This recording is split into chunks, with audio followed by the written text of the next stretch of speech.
Right now, you're wrapped in an invisible ocean. An ocean of air, pressing gently on every inch of your skin. You can't see it, you can't feel it, and you have never once thanked it for keeping you alive. But take that ocean away, and your body has about 15 seconds before everything goes dark.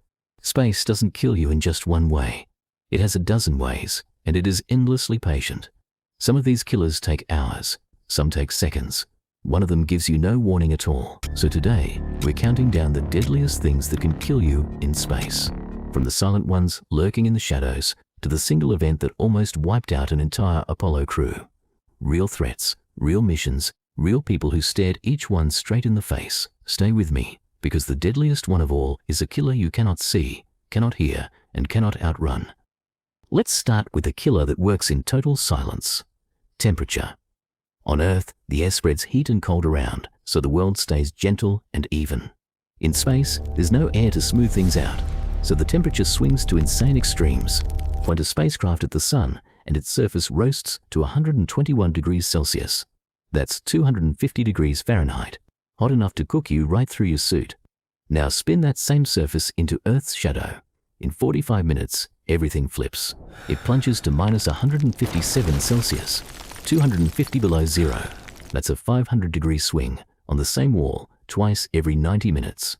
One side of you burning, the other side freezing solid at the exact same moment. This isn't rare. The space station lives inside this every single day it orbits. The only thing saving the crew is a suit that's really a tiny spaceship of its own, layers of insulation and tubes of water pumping across your skin to haul the heat away.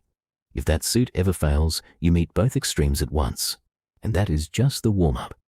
The next killer gets much worse. Meet the bullets you never see coming. Space looks empty. It isn't. It's full of tiny specks moving at unthinkable speed. Some are natural, bits of rock and dust called micrometeoroids, smaller than a grain of sand. Others are man-made. Flecks of paint, loose bolts, and shattered old satellites we left behind. Right now, over 40,000 pieces of junk bigger than your fist are circling the planet, and they're not drifting slowly. They're screaming around Earth at about 8 kilometers per second. That's roughly 10 times faster than a bullet fired from a rifle. At that speed, a fleck of paint hits with the punch of a swinging hammer. A chip the size of a marble could tear clean through the station's hull, and if it hits you, the suit, the helmet, even bone offers almost no resistance. This already happens, constantly. The station's windows are chipped with tiny craters. One window crack came from a single paint fleck, thinner than a coin. To survive, the station hides behind a genius trick called a Whipple shield. A thin outer skin shatters the speck into harmless dust before it reaches the real wall. It works, usually. But every year there's more junk up there, and the odds keep tightening. Now the classic, the killer everyone thinks they understand. The vacuum itself. Forget the movies. You do not freeze solid in an instant. You do not explode. The truth is quieter and honestly stranger. With no pressure holding it in, the water on your tongue and eyes begins to boil. Not from heat, from the sheer lack of pressure. Scientists call it ebullition. Your body puffs up as gases expand under your skin, not bursting, just swelling like a balloon. But here's the fastest killer of all, your own lungs. The instant the pressure drops, the air is ripped out of them, whether you want it or not. Try to hold your breath and they tear apart, so your body empties them for you. Then your brain, cut off from oxygen, hands you about 15 seconds of useful thought. 15 seconds to reach a hatch, hit a valve, and save your own life. It sounds made up, but in 1966, a NASA engineer lived it, right here on Earth. His name was Jim LeBlanc. His suit lost pressure inside a vacuum chamber. He blacked out in about 14 seconds. His last memory, the saliva boiling on his tongue. They saved him in 30 seconds. He walked away fine. 15 seconds is very, very real. Now make it faster. What if the air doesn't leak out slowly, but leaves all at once? This is explosive decompression. A single hole and an entire cabin empties in seconds. It's the difference between a slow hiss and a balloon popping right in your hands. And in 1971, this stopped being a lab experiment. It killed 3 men. Georgy Dobrovolsky, Vladislav Volkov, Viktor Petsayev. The crew of Soyuz 11. They had just set a world record, 23 days in orbit. They were heroes heading home. As their capsule split apart for re-entry, a valve the size of a coin jolted open. The cabin's air began screaming out into space, and these men wore no pressure suits. The capsule was simply too small to fit 3 bulky suits inside, so they flew without them. They had under a minute. They clawed at the walls, hunting for the leak, but it hissed from behind their seats, in a spot no reaching hand could touch in time. The capsule landed softly on the grass of Kazakhstan. The recovery team ran to the hatch. They opened it and found all 3 strapped in, calm and already gone. They remained the only humans to ever die in space itself, above the edge of the sky. After that, every crew flew in suits. Their deaths made every astronaut since them safer. Halfway through, and the killers stopped being loud. This next one is completely invisible. You can't see it, feel it, hear it, or dodge it. Radiation. On Earth, 2 invisible shields protect you, the atmosphere and the planet's magnetic field. Together they deflect almost all the deadly radiation pouring in from the sun and deep space. The space station skims the edge of that magnetic shield. Go beyond it, and there's nothing. Out there, you're pelted by galactic cosmic rays, atoms flung from exploding stars. In deep space, that radiation hits about 1,000 times harder than it does on the ground. Here's the eerie part. Astronauts see flashes of light with their eyes shut. Those flashes are cosmic rays punching straight through their eyeballs and into their brains. Each one carves a microscopic scar through living tissue, and there is no fully shielding it. Over months, it raises the risk of cancer and may quietly damage the brain itself. Quick question for you, honestly, could you actually live with that? Years of an invisible thing slowly wearing your body down, with no way to even feel it happening? Tell me in the comments. And subscribe, because the next killer is the deadliest of them all. This is it, the single deadliest thing in space. And it comes from the thing that gives us life. The sun. Most days, it's steady and calm, but every so often, it erupts. A solar flare, a blast that hurls billions of tons of radiation across the solar system.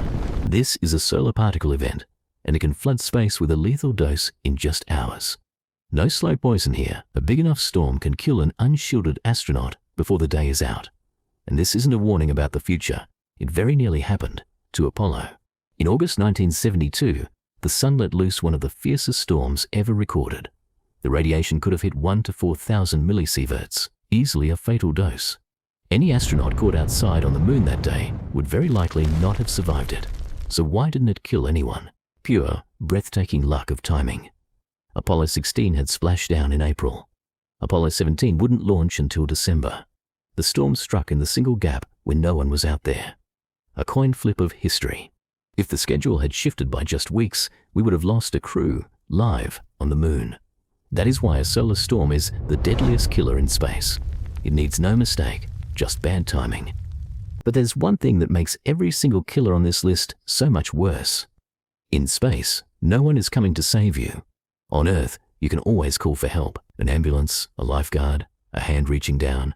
400 kilometers up, there is no ambulance. There is no nearby hospital. If something goes wrong, the only rescue is the very ship you already came in. And climbing into it and coming home safely can take hours you may not actually have. There is no pulling over, no stepping outside, no pause button on any of these dangers. A leak, a flare, a stray piece of debris. You face it with only what's already on board. It's just you, your crew, and a few thin walls against the most hostile place we know. Every problem you'd shrug off on Earth becomes a life or death puzzle up there. That's the quiet horror of space. Not just the killers, but the total absence of a safety net. So after all of this, one question just refuses to go away. Why does anyone climb onto that rocket at all? Vacuum, radiation, debris, solar storms, and no one out there to help. The list never ends, and yet every single year, thousands of people would give anything for one seat, because every astronaut who has flown comes home saying the same impossible thing.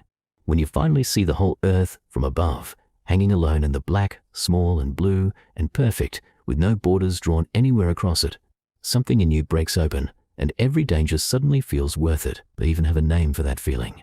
The overview effect. A shift so deep that borders vanish, and the planet looks like one fragile living home. Astronauts describe crying at a window they simply cannot stop staring through. They stare every killer on this list dead in the eye for one single look at how small and how precious we all really are. So here is what I want you to do, right now, wherever you happen to be sitting. Take one slow, deep breath. Don't rush it. Feel the air slide into your lungs. Feel its gentle weight. Feel how warm and easy it is. That breath is the single most precious thing you own, and you got it completely free. 400 kilometers up, that same breath costs millions and can vanish in 15 seconds. Up there, the cold waits to freeze it. A speck of dust waits to punch straight through it. The vacuum waits to boil it away. The radiation waits patiently to poison it. And the sun itself waits, once in a while, to end it all in a single silent storm. Space is, without contest, the most hostile place humans have ever dared to go. And the people who go there are not fearless, they're just quietly, stubbornly brave. Soyuz 11, Apollo. Every crew we have lost while reaching upward. We remember them not for how they died, but for how far they were willing to reach. They walked into a dozen ways to die, so the rest of us could learn what's really out there. So tonight, when you take that safe, easy breath in your own warm bed, with no clock counting down and no killer waiting in the dark, give a small, quiet thanks to the thin blue air that asks for nothing and keeps you alive anyway. Next time, I'll show you exactly what would happen to your body in the 2 minutes after your suit fails, second by second. It is not what the movies told you. Stay curious.